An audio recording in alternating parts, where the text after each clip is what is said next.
के साथ निकले हैं, आज माओं के साथ, अपने बापों के साथ निकले हैं कि हमें अपना हक पूरा करना चाहिए। ये क्या तमाशा करके रखा है इन जल्लादों ने हमारे साथ। ये ट्रोलर हैं, ये ट्रोलर क्या कर रहे हैं, हमारी माशी को तबाह करके रखा है इनको। नशियात का गंदा कारोबार ये किनकी सरपरस्ती में हो रहा है? ये दिन की रोशनी में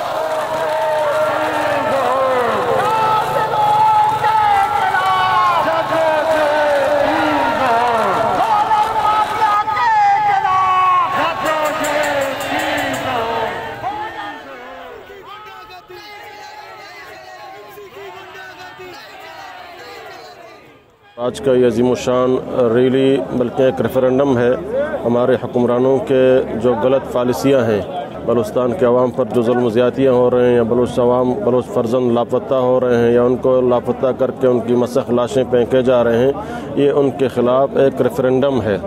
अगर ये अपने पॉलिसियाँ बदल करें, अगर इस मुल्क की सलामती चाहते हैं, इस मुल्क के इस्तेहकाम चाहते हैं, तो इनको चाहिए कि अपने पॉलिसियाँ तब्दील करें और इस मुल्क के आइन के मुताबिक, इस मुल्क के कानून के मुताबिक इस मुल्क को चलाएँ।